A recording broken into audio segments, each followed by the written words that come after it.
제가 좀 몸이 아파서 한동안 쉬었는데 오늘 14절부터 40절까지 조금 빠른 속도로 정리하고 마치겠습니다.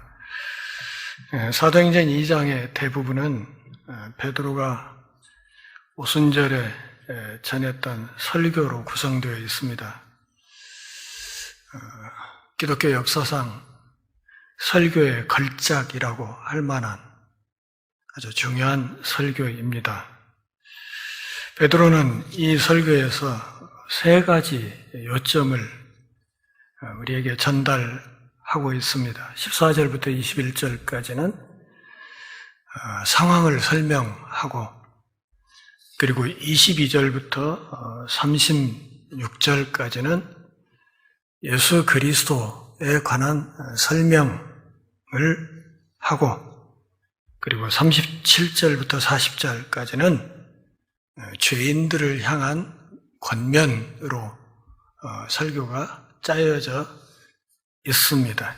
큰 틀을 놓고 보면 사실 본문의 윤곽이 비교적 뚜렷하게 잘 드러나죠. 상황을 설명하고 예수 그리스도에 대해서 설명하면서 그분을 높이고 또 죄인들을 향해서 권면하는 이런 틀로 되어 있다는 것이죠. 14절부터 21절까지 상황을 설명합니다.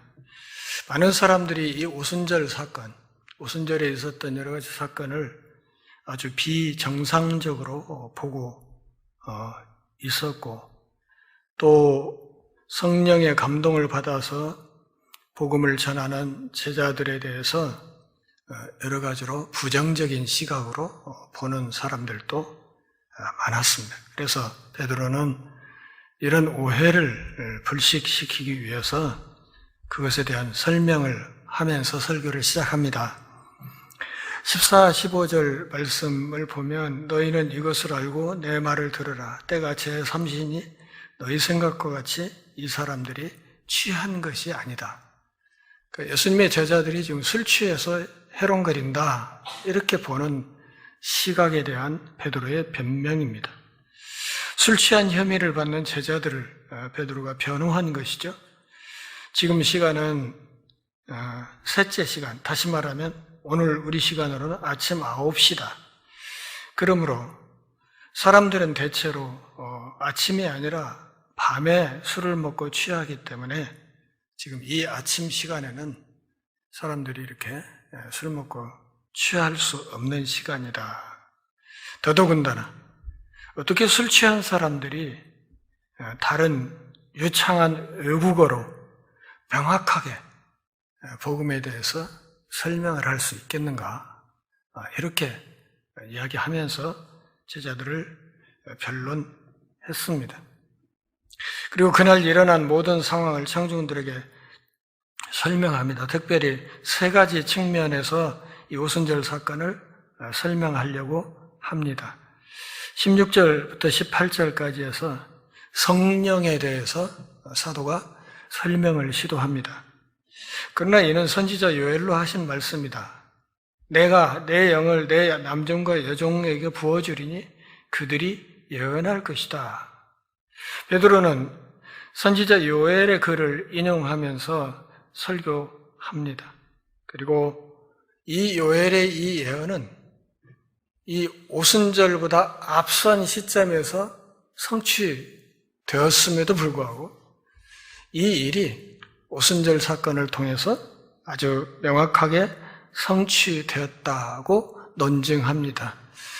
오순절 사건보다 더 먼저 이 요엘의 예언이 성취되었다는 말은 무슨 뜻일까요? 그것은 예수 그리스도의 오심, 또 그분의 공생의 사역, 십자가의 죽으심과 부활, 승천, 이 모든 일이 사실은 성령의 사역이기 때문에 꼭 이 오순절 이 절기가 아니라고 하더라도 이 성령이 오셔서 사역하신 것은 틀림없지요.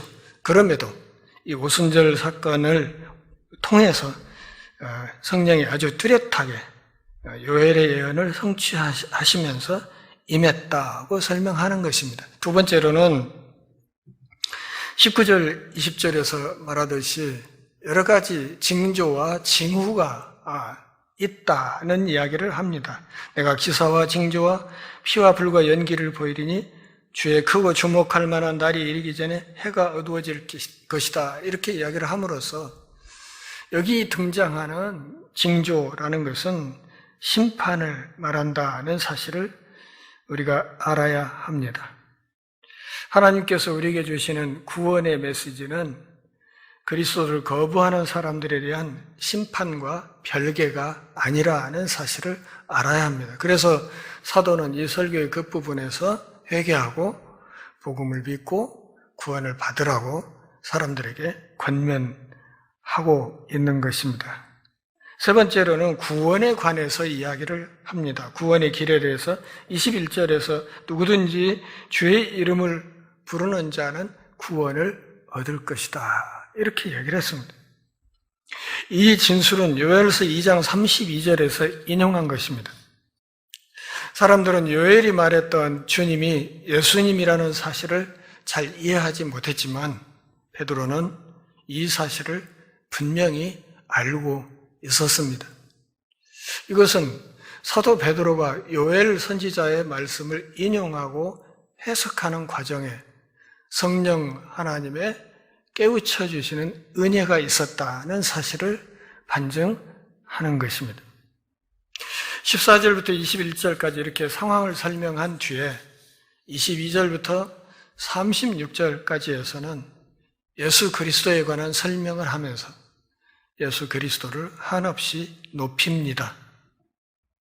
베드로는 주님에 관한 요엘 본문을 사용하면서 설교의 주요 주제인 예수 그리스도로 초점을 옮깁니다. 그리스도는 구원을 행하시는 요엘서 본문의 주님이라는 사실을 사도가 명확하게 밝히는 것입니다. 그리스도가 어떤 분인가를 먼저 설명합니다. 그리스도에 대해서 말함으로써 그리스도에 관한 메시지를 집중적으로 전하기 시작합니다. 첫째, 예수 그리스도는 하나님의 인증을 받으셨다는 사실을 강조합니다. 사도행전 2장 22절에서 하나님이 인정하신 나사렛 예수 이렇게 표현을 했습니다. 그리스도는 당시 많은 사람들에게 인정받지 못하셨지만 하나님께는 인정을 받으셨습니다. 마태복음 3장 17절 한번 보고 가실까요? 마태복음 3장 17절 예수님이 세례 요한을 통해 세례 받으시는 대목입니다. 마태복음 3장 17절 같이 읽죠. 하늘로부터 소리가 있어 말씀하시되 이는 내 사랑하는 아들이요 내 기뻐하는 자라. 성부 하나님께서 성자 예수님을 향해서 내 사랑하는 자, 내가 기뻐하는 아들 이렇게 말씀하심으로써 나사렛 예수를 인증하셨다는 사실이 복음서에도 이미 나와 있습니다. 사도행전 2장 22절은 바로 그것과 같은 궤도에서 이야기를 하는 것입니다. 두 번째로 예수님은 그분이 행하신 수많은 기적을 통해서 인증되었다고 말합니다. 22절에서 하나님이 그로 말미암아 능력과 기사와 표적을 행하셨느니라 그랬습니다. 그리스도께서 메시아라는 사실, 나사렛 예수가 메시아라는 사실을 증명하기 위해서 참으로 많은 놀라운 이적을 행하셨습니다. 여기 본문에 있는 기적, 기사, 표적 이 말들은 모두 다 헬라어 성경에서 복수로 표시가 되어 있습니다. 모두 다 복수형이에요. 그러니까 기적들, 기사들, 표적들 이렇게 직역할 수 있는 말이에요. 이것이 복수형으로 표현되었다는 것은 예수님이 행하셨던 기적이 정말 많았다는 사실을 말하는 것입니다. 요한복음 20장에서 사도 요한이 뭐라고 말합니까? 여기 요한복음에 기록한 한 17가지 이 이적 외에도 예수님이 행하신 이적이 엄청나게 많았다. 그걸 다 기록하려면 이 우주 전체를 도서관으로 만들어도 그거 다 기록한 내용을 다 담지 못한다 이렇게 말할 정도로 예수님이 공생의 사역기간에 행하신 이적이 굉장히 많았다는 사실을 증언하고 있습니다. 예수님 자신의 이적뿐만 아니라 세 번째로 많은 사람들이 그것을 증명한다고 말합니다. 22절 말씀을 다시 자세히 보면 너희 가운데서 이것들을 행하셨다 그런 말이 있죠. 너희 가운데. 너희 가운데서 행했으면 그 행하시는 이적을 지켜본 수많은 증인들이 있지 않겠어요? 그러니까 그 이적을 지켜본 너희들이 바로 나사렛 예수에 관한 증인이라 하는 사실을 말하고, 베드로가 지금 내가 이 말을 하고 있는데 이 이야기를 하는 나 자신도 그 증인 가운데 하나라는 사실을 고백하는 것입니다. 예수님은 골방에서 은밀히 숨어서 비밀리에 무슨 이적을 행하신 것이 아니고 수많은 목격자, 증인들 앞에서 당신의 능력 있는 일을 행하셨습니다. 예수님을 잡으러 체포적으로 왔을 때도 그렇게 얘기했죠. 내가 이렇게 계속해서 공개적으로 활동을 하고 다녔는데도 나를 잡지 않더니 이 대목에 나를 체포하러 온 이유가 무엇인가 이렇게 묻지 않습니까? 그분이 메시아라는 사실, 나사렛 예수가 메시아라는 사실에 대한 증거는 넘쳐났고 이 증거는 은밀히 이루어진 것이 아니고 아주 공개적으로 밝히 드러난 것들이었다는 사실을 베드로가 설명합니다. 이어서 그는 예수 그리스도의 십자가 처형에 대해서 분명하게 한 번 더 설명합니다. 그리스도의 생애에 대해서 대충 요약한 뒤에 베드로는 십자가에 못 박히신 그리스도의 죽음에 대해서 설명하기 시작합니다. 우선은 십자가에 못 박힌 그분의 성품이 어떠한 분이신가에 대해서 설명합니다. 23절에서 맨 첫 마디가 그가 이렇게 말합니다. 그가. 그러니까 수많은 이적을 행했던 바로 그분이 하나님의 인정을 받고 능하신 이적과 기사로 당신이 어떤 분인가를 나타내신 그분이 바로 십자가에 못 박히신 분이시다 하는 사실을 강조합니다. 그 위대한 능력을 행했던 그분이 바로 십자가에 못 박혔다. 아이러니죠?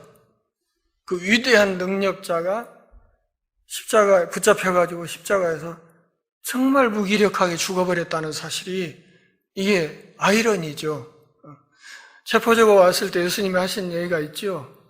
내가 지금이라도 하늘에 있는 천사들에게, 천군에게 이야기를 해서 그 3개 사단도 더 되는 천사가 와서 얼마든지 나를 지키게 할 수도 있다. 그런데 지금은 너희들의 때다. 그리고 순순히 잡혀가지 않습니까? 그러니까 그 수많은 이적을 행하셨던 그분이 순순히 십자가를 향해서 자발적으로 나아가셨다. 왜 그랬을까? 여기에 우리가 믿는 복음의 핵심이 잘 담겨 있습니다. 십자가를 통해서 당신이 메시아라는 사실을 역설적으로 인증했다고 23절에서 설명합니다. 그는 하나님의 정하신 뜻과 미리 아신 대로 내준 바 되었다. 여기 정하신 뜻이라는 이 불레라는 헬라어는 단수로 처리되어 있습니다. 이 하나님의 뜻이 단수로 되어 있다는 것은 이것이 하나님의 그리스도를 통한 인류 구원의 계획이라는 것이 가변적인 것이 아니라 태초부터 종말에 이르기까지 일관되다는 사실을 말하는 것이고 그 일관성의 밑바탕에는 언약이 있다는 사실을 말하는 것입니다. 아브라함 언약부터 시작해서 마지막 재림 약속까지 이 하나님의 언약, 흔들림 없는 신실한 언약에 기반해서 예수 그리스도를 통한 인류의 대속과 구원이라는 하나님의 이 뜻은 한결같다는 사실을 지금 23절에서 베드로가 말하고 있는 것입니다. 베드로는 청중들에게 예수님의 십자가 처형이 하나님께서 통제력을 상실한 것이 아니고 오히려 이 모든 상황을 하나님이 통제하셨다는 사실을 말하고 있는 것입니다. 슈바이처가 얘기했듯이 나사렛 예수가 그냥 무모하게 십자가로 돌진하다가 역사의 수레바퀴에 치여 죽어버렸다, 그렇게 얘기를 하거든요, 슈바이처는. 근데 그것이 아니고 예수님이 십자가에 달려서 그렇게 무기력하게 비참하게 나무에 달려서 온갖 저주를 다 받고 죽었다 하더라도 그 상황 자체는 온전히 하나님의 통제 아래에 있었다라는 사실을 베드로가 분명히 증언하는 것입니다. 그러니까 예수 그리스도의 십자가 사건은 슈바이처가 말하는 것처럼 무슨 돌발 사태가 생겨서 임시방편으로 그냥 부랴부랴 하나님을 부활시키고 그게 아니라는 거죠.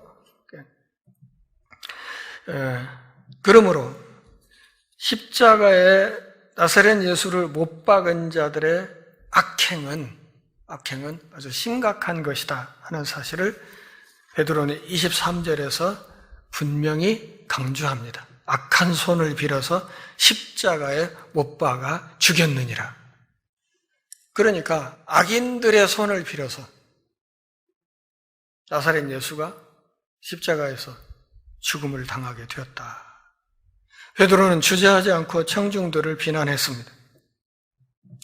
조금 전에 제가 말씀드렸죠. 이 십자가에서 예수님이 죽는 상황도 하나님의 통제 안에 있었다. 이렇게 말하면 그러면 하나님 책임 아니야? 이렇게 오해할 사람도 있는데, 하나님께서 통제하셨다 해도 인간의 책임이 없는 것이 아니다. 그것을 지금 베드로가 말하는 것입니다. 하나님께서 이 상황을 통제하고 있었다 하더라도 나사렛 예수를 십자가에 죽도록 내어준 악인들의 악행은 그 자체로 심각한 죄악이고 그거 역시 하나님의 심판 대상이라는 사실을 말하고 있는 것입니다. 하나님께서 다스리셨지만 인간은 예수님과 관련해서 자기들의 모든 행동에 대해서 책임을 져야 된다 하는 것을 말하는 것이죠. 훗날 우리가 하나님 앞에서 심판을 받을 때 뭘로 심판받나요? 예수 그리스도에 대한 자기들의 행동을 통해서 심판받는 겁니다. 그분을 메시아로 인정했는지, 주님으로 받들며 살았는지, 아니면 그렇지 않았는지, 여기에 따라서 구원의 길로 들어설 수도 있고 멸망의 길로 갈 수도 있다 라는 사실을 말하는 것입니다. 십자가에 대해서 설명한 뒤에 베드로는 25절부터 32절까지 말씀에서 그리스도와 관련해서 가장 중요한 부활에 대해서 설명하기 시작합니다. 자, 차근차근 다시 설명해요. 예수님이 어떤 분이신가 설명하고, 그 다음에 그분의 십자가의 죽으심에 대해서 설명하고, 죽고 끝난 것이 아니라 그분이 부활했다는 사실에 대해서 설명하는 것이죠. 이게 세 개가 함께 가야 예수 그리스도에 관한 온전한 그림이 제대로 그려지는 거예요. 부활의 세 증인의 증언을 소개합니다. 첫째, 다윗의 간증, 다윗의 증언을 베드로가 이야기합니다. 29절, 30절에서 베드로는 다윗이 이스라엘의 족장이자 선지자였다 이렇게 말을 하고, 그럼에도 그가 족장이고 이스라엘의 왕이었고 선지자였다 할지라도 지금 그의 무덤이 우리와 함께 있다는 사실을 청중들에게 상기시켜 줌으로써 다윗이 메시아가 아니고 그는 메시아에 대한 증인이라는 사실을 분명하게 드러냅니다. 그러면서 29절에서 오늘날까지 그의 무덤이 우리 곁에 있다 이렇게 이야기를 하는 겁니다. 오늘날까지라는 말은 누가 반박하지 못하는 상황이죠. 당시로서는. 그렇지 않아요? 다윗의 묘가 분명히 있는데 두 번째로 제자들의 간증을 소개했습니다. 32절에서 우리가 다 증인이로다 그렇게 말했어요. 우리가 다 증인. 다윗만 증인인 것이 아니고 오늘 이 오순절 사건에 동참했던 우리 모두가 다 나사렛 예수 그리스도에 관한 증인이다 이렇게 말합니다. 그러니까 여기에 있는 우리 모두는 모두 다 제자들을 가리킵니다. 우리가 다 증인이로다 하는 이 말은 특별히 아주 깊은 의미가 있죠. 왜? 여기 우리가 어떤 사람들이에요? 다 배신자들이었잖아요. 예수님 십자가 질 때 다 36개는 왔던 사람들 있잖아요. 그죠? 면전에서 막 베드로 자신만 해도 대제사장의 계집종 앞에서 그냥 나 이 사람 모른다고 3번이나 막 저주하면서 부인했던 사람 있잖아요. 근데 그런 사람이 지금은 뭐라고? 나를 포함해서 여기 있는 우리 모두가 다 그분의 부활의 증인이라고 그렇게 담대하게 이야기를 하고 있는 것입니다. 최근에 보니까 예수 그리스도의 부활에 대해서 부정하는 책들이 새로 나오고 있는 것 같고 어떤 목사는 육체의 부활에 대해서 확증할 수 없다, 확신할 수 없다 이런 식의 발언을 하고 또 그런 사람이 아주 트인 목사라고 또 칭찬을 받고 그런 분위기가 있더라고요. 그런데 사실 기독교 신앙에서 그분의 십자가와 부활을 부정해버리고 나면 성경이고 교회고 무엇이고 아무것도 존재할 수가 없지 않습니까? 이것은 참 심각한 주제입니다. 그 목사의 말이 더 믿을만 할까요? 아니면 예수님 당시에 이 사도들을 비롯한 이 증인들의 말이 더 믿을만 할까요? 한번 생각을 해보세요. 네? 한번 생각을 해보시라고요.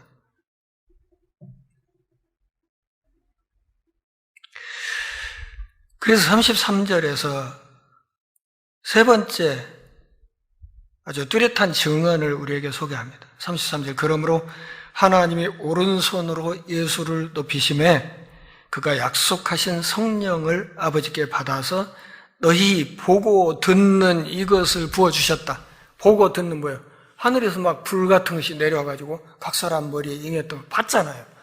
또 소리를 들었잖아요. 바람 소리 같은 거 들었고 그리고 아울러서 제자들이 하는 숱한 각 지역의 방언들을 들었잖아요. 그 방언으로 전파되는 그리스도의 복음에 대한 설명을 들었잖아요. 너희가 이 보고 들은 이것. 그러니까 이 세 번째 증거는 뭐예요? 성령이란 말이죠.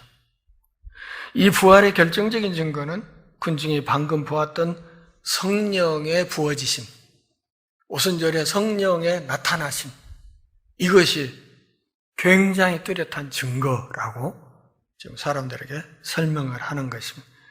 부활의 세 가지 증거. 첫째, 누구? 다윗. 두 번째, 제자들. 세 번째, 성령 강림 사건. 이게 예수 그리스도의 부활에 관한 확실한 증거라고 설명을 한 겁니다. 그러면서 예수 그리스도의 영광에 대해서 설명을 이어갑니다. 베드로의 설교에서 마지막 요점이 그리스도의 영광과 관련이 있습니다. 그분의 지위가 어떤가? 사도행전 2장 33절, 나중에 이제 에베소서 1장 20절도 보시면 알겠지만 하나님이 오른손으로 그를 높이셨다. 그랬어요. 오른손. 이 오른손은 히브리 사상에서는 오른쪽 혹은 오른손은 존귀한 자리를 말합니다. 존귀한 자리. 그러니까 오른손으로 높였다 하는 이 말은 그분을 존귀한 위치로 하나님이 끌어올리셨다. 승천해서 보좌 우편에 앉으셨다. 계시록에서도 그렇게 말하지 않습니까? 그 다음에 그분의 신격에 대해서 또 설명을 합니다. 34절에서 다윗이 하늘에 올라가지 못하였으나 스스로 말하되 주께서 내 주께 말씀하시기를 너는 내 우편에 앉으라 하셨도다. 이것은 다윗이 승천한 것이 아니라 다윗이 증언하는 바로 그 주님께서 승천하셨다는 사실을, 다시 말하면 나사렛 예수가 승천한 것이다 하는 것을 분명히 밝힌 것입니다. 베드로는 사람들이 예수 그리스도의 승천에 대해서 혼란스러워하는 것을 원치 않았습니다. 그 다음에 그분의 능력에 대해서 설명합니다. 35절, 내가 내 원수를 내 발등상으로 삼노니. 발등상이라는 것은 뭐예요? 발을 올려놓는 깔판을 말하는 거죠. 깔판. 발을 올려놓는 깔판. 그리스도는 십자가에 못 박히셨지만 정복당하거나 정복되지 않았습니다. 그분은 오히려 십자가에 못 박히시고 죽으시고 부활하심으로써 죽음을 죽이고 그리고 사망에 대한 승리를 선포하셨습니다. 36절에서 그분의 위치에 대해서 설명합니다. 그런즉 이스라엘 온 집은 확실히 알지니 너희가 십자가에 못 박은 이 예수를 하나님이 주와 그리스도가 되게 하셨느니라. 예수님이 누구시다? 주님, 그리고 그리스도. 그리스도란 말은 구세주란 뜻이에요. 구세주. 예수님은 구주이시고 동시에 주님이세요.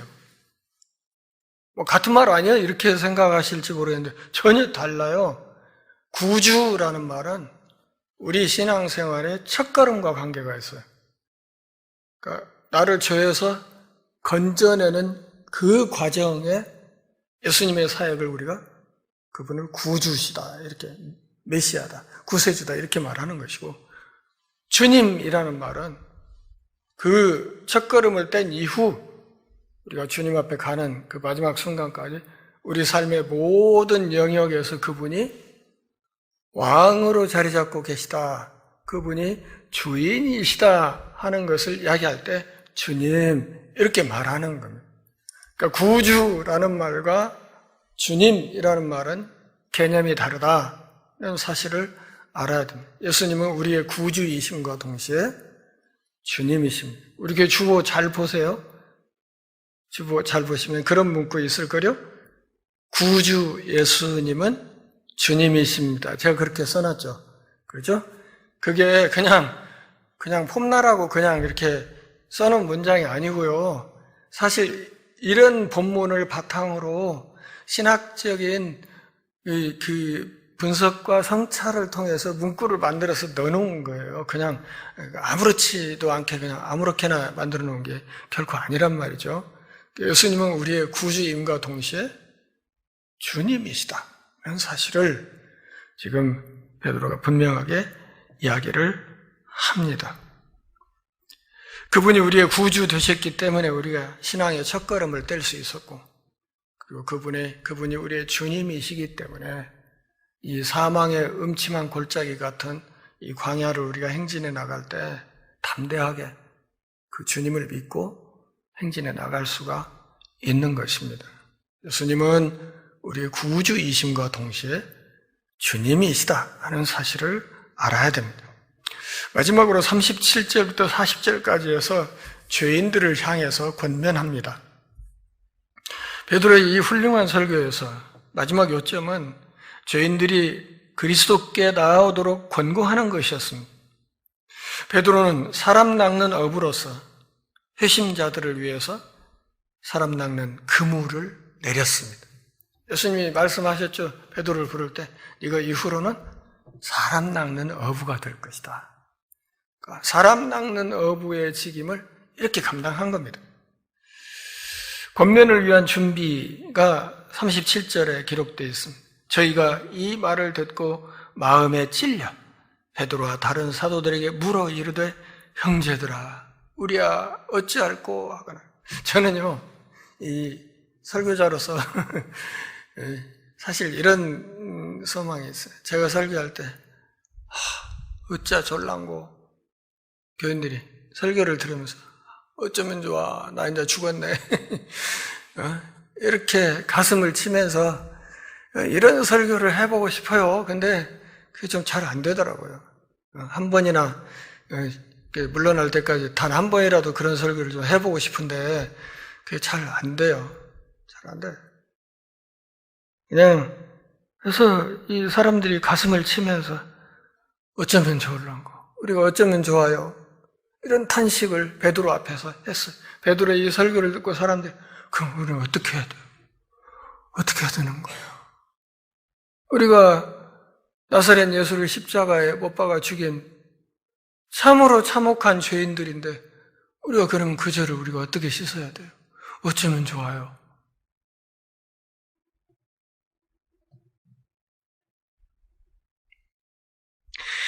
베드로의 설교를 듣고 그들의 마음이 찔렸다는 말은 그들의 마음이 관통당했다.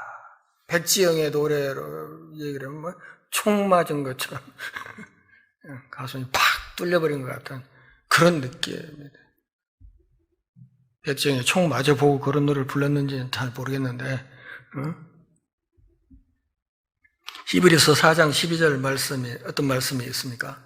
하나님의 말씀은 살았고 운동력이 있어 좌우의 날선 어떤 검보다도 예리하여 혼과 영을 찔러 쪼개기까지 하며 사람의 마음의 뜻을 살핀다.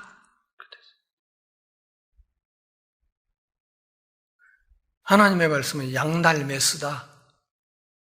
양날메스다. 날이 양쪽으로 선 메스다. 근데 의사들이 든 메스로는 육체의 살과 힘줄과 뭐 이런 걸 찢지만 하나님의 이 말씀인 양날메스는 어디까지? 사람의 혼과 영과 골수까지 찔러 쪼개는 힘이 있다고 얘기를 해요. 다시 말하면 말씀이 찔러 들어가지 못하는 영역은 없다.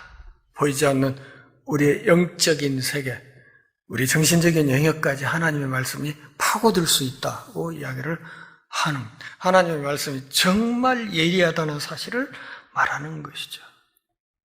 베드로의 설교가 얼마나 예리했으면 사람들이 그의 설교를 들고 마음에 찔려서 그러면 우리가 어떻게 해야 되느냐고 물었겠습니까?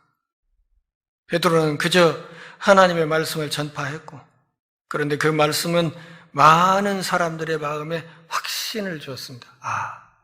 저 사람이 증거하는 나사렛 예수가 진짜 메시아였구나. 그 메시아를 우리가 죽여버렸구나. 이 일을 어쩌면 좋아. 이런 거죠. 그래서 그 찔림을 받은 사람들이 베드로에게 외칩니다. 형제들아, 우리가 어찌할꼬? 사도행전 16장 30절에 보면 나중에 우리가 다루겠지만 빌립보 간수가 묻죠. 그러면 우리가 어떻게 해야 됩니까? 그랬을 때 31절에서 베드로가 뭐라고 말해요? 주 예수를 믿으라. 그리하면 너와 내 집이 구원을 받으라. 고속버스 화장실 변기 위에 가면 그 구절 많이 붙어 있어요.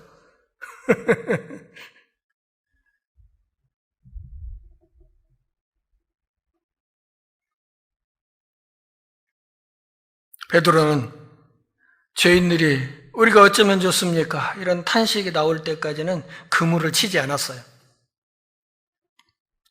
과일이 준비되기 전에 따지 말라고 하는 속담도 있습니다.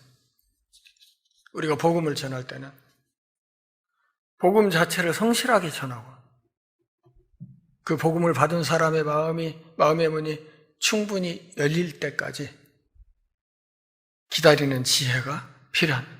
서두르면 실패할 수 있습니다. 용케 열릴 뻔했던 것이 다시 닫힐 수도 있다, 그런 말이죠. 이 권면의 핵심이 38절에 있습니다. 너희가 회개하여 각각 예수 그리스도의 이름으로 세례를 받고 죄사함을 받으라. 회개하고 죄사함을 받고 예수를 믿어서 구원을 받는 것은 집단적으로 혹은 가족 단위로 할 일이 아니고 각각 할 일이라고 얘기해요. 각각.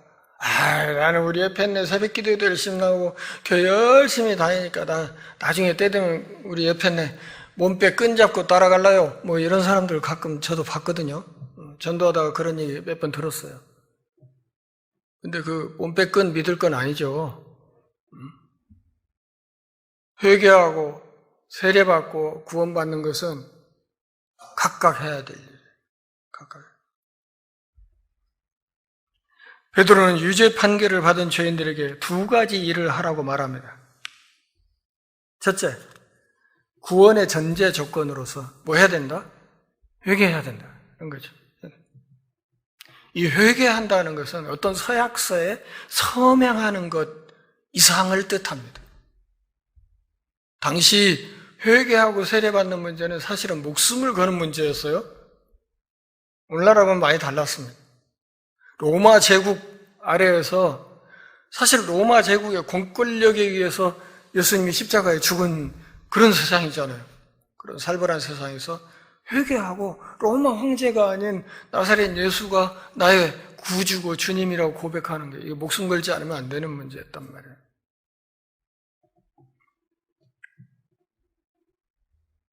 하나님께 불명예를 돌리고 다른 사람들에게 상처를 입혔던 자신의 죄에 대해서 슬퍼하는 것과 관련이 있습니다. 자신의 지난 죄를 슬퍼하고 미워해야 돼요. 바울의 고백처럼 내가 죄인의 교수구나. 내가 죄인도 보통 죄인이 아니라 아주 흉악한 죄인이구나. 이런 자의식. 이게 몸이 아픈 사람이라야 의원에게 나온다고 한 예수님의 말이 거기에 해당되는 것이죠. 자기가 죄가 없다는 사람은 의원이신 예수님 옆에 나올 생각이 없겠지요. 그렇지 않나요?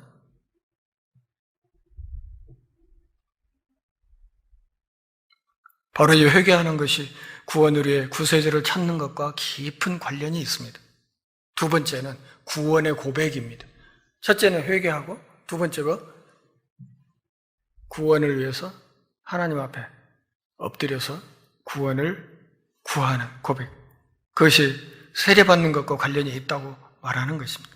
세례 자체가 구원하는 것이 아니라 이 구원 얻은 사실에 대한 의적인 고백이 바로 세례라는 것을 말하는 겁니다. 세례는 회개 후라는 사실에 주목해야 합니다. 죄 사함을 위한 회개와 함께 세례를 언급하는 것은 구원을 위해 세례가 필요한 것이 아니라 세례를 받으러 오지 않는다면 그 신앙 고백이 의심스럽다는 것을 의미하는 겁니다. 초대교회 시대에는 세례를 받지 않으면 믿지 않았기 때문입니다. 그러므로 믿음과 세례는 깊이 연관되어 있습니다. 38절, 39절 한번 같이 볼까요?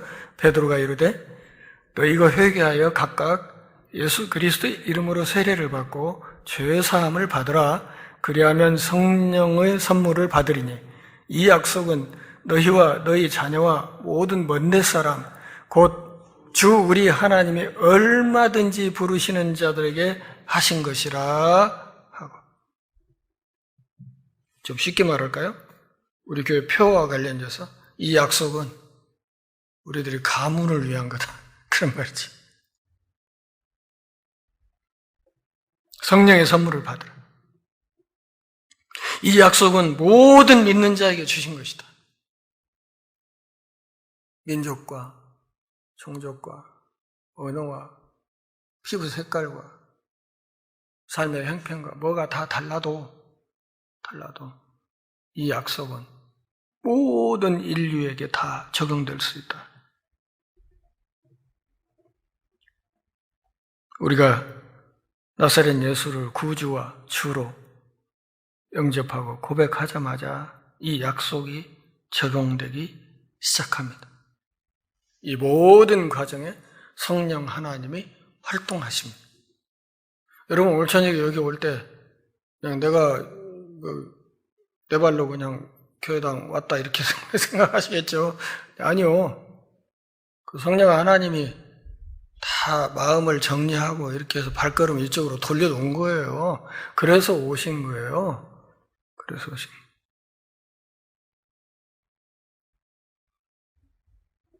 신자의 삶에서 성령 하나님의 사역은 굉장히 중요합니다. 성령이 하시는 사역, 나중에 메모했다가 가서 확인해 보십시오.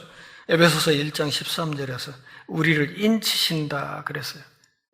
우리를 하나님의 백성이라고 도장 쾅 찍는 거예요. 그리고 에베소서 1장 14절에서는 구원의 완성을 확신시켜 주십니다. 또 요한복음 14장 26절에서는 하나님의 일로 우리를 가르쳐 주십니다. 그래서 그 백성의 길을 잘 걷도록 이끌어 가시는 겁니다. 깨우쳐 주시고 가르쳐 주시고. 로마서 8장 26절, 27절에서는 성령이 말할 수 없는 탄식으로 우리의 기도를 돕는다. 그렇게 말해요. 우리가 기도할 수 있는 힘도 누구로부터? 성령 하나님의 도우심으로부터 온다는 거죠. 그러니까 이 오순절 성령 강림 사건이 이게 기독교 역사에서 얼마나 중요한 사건인지를 알아야 된다는 것이죠. 40절 같이 봅니다. 또 여러 말로 확증하며 권하여 이르되 너희가 이 패역한 세대에서 구원을 받으라. 구원 받으라 했는데 그 말 앞에 어떤 말이 있어요? 이 패역한 세대에서, 이 썩은 세상에서 빠져나오라. 그러니 거기 몸담지 말고 빠져나오라. 이 교회라는 말, 에클레시아라는 말은, 이 말은 에크는 영어의 전치사 from과 같은 뜻이에요. 뭐로부터. 그 다음 말은 불러낸다 하는 뜻이죠. 그러니까 어디로부터 불러낸다 하는 뜻이에요. 에클레시아란 말이. 그래서 어디로부터 불러냄을 받은 사람들의 모임을 교회라고 하는 거예요. 어디로부터? 이 패역한 세상으로부터. 그냥 예수 믿게 됨으로써 지구를 떠나서 어디 안드로메다로 가라는 뜻이 아니고 이 땅에 여전히 발을 디디고 살고 있다 할지라도 이 세대를 본받지 말고 로마서 12장 1, 2절에 있는 것처럼 이 세대의 가치관을 그대로 따라가지 말고 예수 그리스도를 구주와 주로 고백하는 그 고백하는 사람의 본분을 지켜서 생각하고 말하고 행동하는 삶을 살아가야 된다. 그런 말이에요. 그렇게 해서 사람들을 초대합니다. 여러분 구원 받으세요. 그러기 위해서는 이 패역한 세대에서 이 패역한 세대를 따라가면 안 됩니다. 이렇게 이야기함으로써 설교를 마무리합니다. 그 결과는 다음 주에 이어서 다루도록 하겠습니다. 기도하겠습니다. 하나님 아버지, 오늘 우리가 모여서 하나님의 말씀으로 우리 신앙의 옷깃을 다시 헤매는 기회 주셔서 고맙습니다. 삶이 다하는 그날까지 성령 하나님의 도우심과 인도하심 아래 우리 예수님을 구주와 주로 온전히 믿고 주인 되신 예수님의 종으로서 충성하며 순종하며 살아갈 수 있도록 은혜를 허락해 주옵소서. 예수님의 이름으로 기도합니다. 아멘.